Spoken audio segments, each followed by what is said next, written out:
Hi, it's Kathleen with Cooking at Fire. Today I'm going to show you how to make a French-style creamy ragout. It's not exactly French because I'm not putting in all the extra meat and fats in it, and I'm not using butter. But I am using olive oil, and I'm using what's cheap and what's good.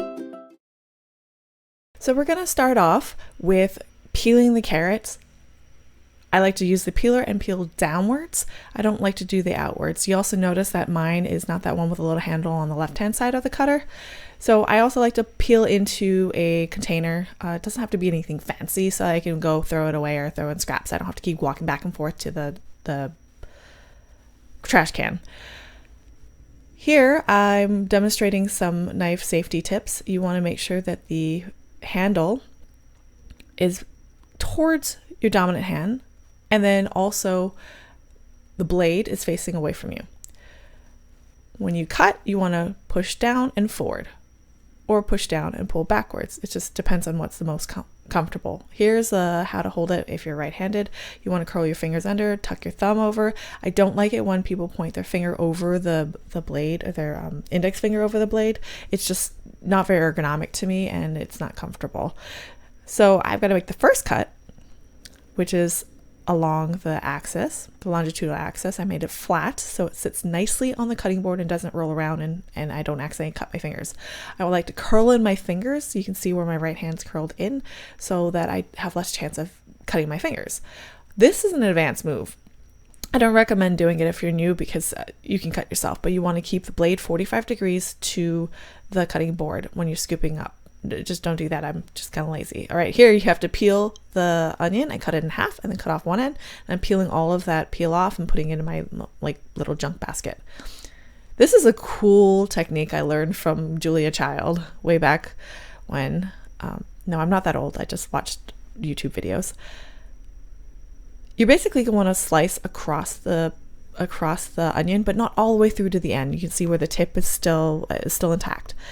Curl in your fingers again, and we're going to slice all of them. That makes it diced and put it into a prep bowl, which, by the way, is just any bowl you have that will fit everything. And then I'm just going to cut up the end that I wasn't able to slice. So prepping is very important because now you can just dump things in when you're cooking and you don't have to worry about things burning while you're trying to chop other things.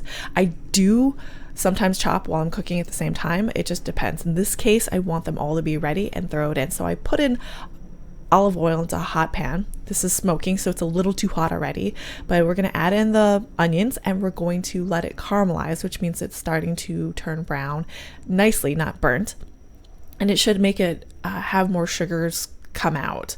We have to add in salt to draw out the moisture, which I'll do shortly. There we go. There's the salt, and I just sprinkle it on. It doesn't have to be a whole lot. And then we add in the rest of the vegetables after it's already started to turn brown. I didn't do the pause because it's a lot to sit through and just watch. So we're going to stir this and let this cook for about 10 to 15 minutes. You want the vegetables to start being soft. I've added more salt because we added a more volume of things that need the salt. After 15 minutes, we can add in the beef. With this ground beef, I forgot to take it out the night before, so it's kind of still a little frozen. So one technique is if it's still frozen, it's a little soft on the sides, you can start peeling off the pieces that have already defrosted under heat and start stirring in it. Because, you know, people forget sometimes. You might want to salt this at this point if you are used to saltier foods. Now we add the wine. Just glug it in. I think this is Cabernet Blanc. I don't know. Any white wine, really. And then we stir it all in, let it come to a simmer, let it brown a little bit. And then we add in the heavy whipping cream. This is different than half and half. So any type of whipping cream or cream, as long as it's not half and half, is fine. Half and half is the problem is it doesn't have enough fat. It'll start separating out. And we added in a bay leaf. And then I put in herbe de Provence. But you can put any type of herb you have. It just helps with the flavor. Same thing, you don't actually need the bay leaf. It just helps with things that get simmered like soups or stews. I find the flavor is enhanced with it. So we let that simmer for, another 10-15 minutes. You can see in the upper right-hand corner, I'm already starting to boil some pasta water. Here's the bonus.